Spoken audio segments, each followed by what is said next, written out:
I need my glasses for this one, y'all. Grab a notebook, grab popcorn, grab a seat, whatever you need to listen up, because now we're going to get your finances in check for the new year. Hello everybody and welcome to my channel. I am Layla, a current finance student at DePaul University. I also am a Division I track and field athlete. So on my channel I talk about all things track and field and finance related. So in today's video we are going to be talking about the things that I did as soon as I turned 18 that are helping me get to my goal of financial freedom. So a lot of these things that I'm going to be talking about in this video are things that I myself learned off of YouTube and other finance creators. So I basically took my top 3 tips that I learned from all of them and accumulated it in one video so that you don't have to go searching around for hours and hours and hours like I did, and you can get all of your tips from here. A little bit of a disclaimer, I am not a millionaire myself, but I do hope to be one in the future, so take everything I say with a grain of salt and really do your own research, but these are the tips that I have found really help me. And make sure you stay to the end because the last tip is the best. So the very first thing I did when I turned 18 was open up a credit card. So the current credit card I have is more geared towards college students and new credit card users, so it doesn't come with a bunch of benefits. However, I cannot stress the importance of having a line of credit enough. If you in the future are looking to get a great interest rate on a house or even get accepted for rent or a car payment, it is so important for banks to know that you have a good credit score, because the higher your credit score, the more likely you are to pay the payment back. So then the payment will come with a lower interest rate. When you start to add higher payments like a mortgage or a car payment, those different percentages of interest rates can really accumulate into hundreds of thousands of dollars. So it is so vital to get a line of credit and use it correctly when you're young so that you can use that credit card history to your advantage. When you get your credit card, you really need to make sure that you are paying it before the payment deadline and not letting it go to automatic payments, because I learned the hard way. I let my credit card payments go to automatic payments, which would pay the full statement balance. However, it would report my high utilization to the credit bureau, which therefore lowered my credit score. So typically every month I like to pay mine in full and just be done with it and not have to worry about it for the rest of the month. The second tip I have is to get invested in stocks.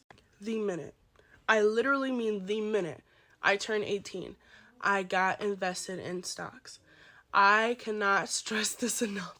The younger you are and the more money that you put into the stock market, the higher your returns will be. I know you probably hear a million different people say this, but time is really of the essence when you're talking about investing in the stock market. Just a quick example to emphasize how valuable time is. If you were to put $100 into the S&P and wait about 20 years to capitalize on that, you would be sitting at about $466 by the end of those 20 years after just a $100 investment. However, if you were to wait till you were 28 to start investing into the S&P 500, that $100 would dwindle down to $215, which is half of the amount of money that you would have gotten if you were to invest at 18. If you're watching this and you're like, oh shit, I'm 28, it's too late for me, I promise you it is not too late.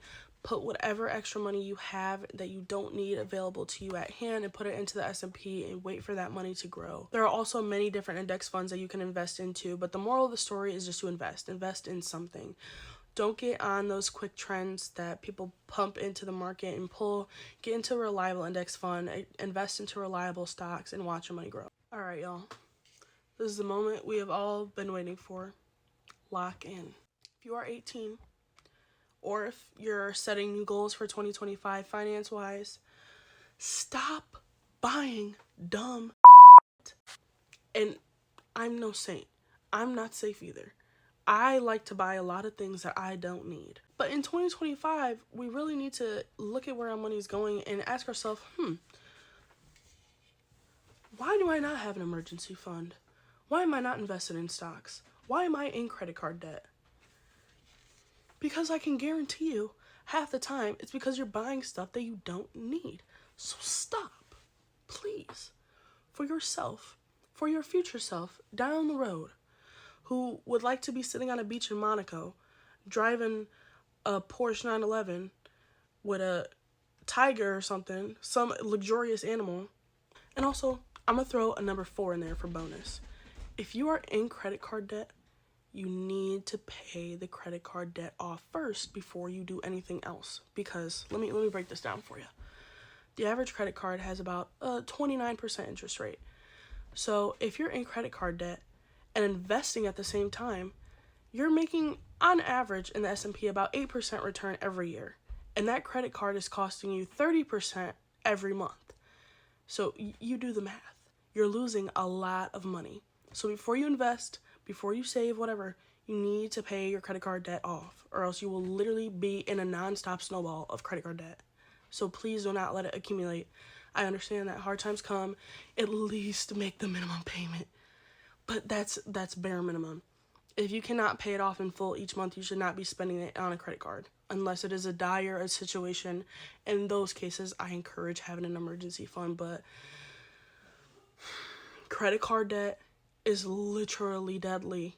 Like 30% each month is nasty work. Nasty, nasty work. So I encourage you pay those cards off. I encourage that you do your research before investing in, pumped up stocks and hoping that you're gonna get a super large return. All right, y'all, thank you for watching. I really hope that you got some use out of this video, even if it was a little bit passive aggressive. I really want us to be financially free, and I really want us all to be thriving in this next upcoming year. So keep in mind that everything takes time, and with due diligence you will get there, and with consistency you will get there. If you want to see more finance content or just vlog content in general about track and finance, please give me a follow and stay tuned for the next video. Bye.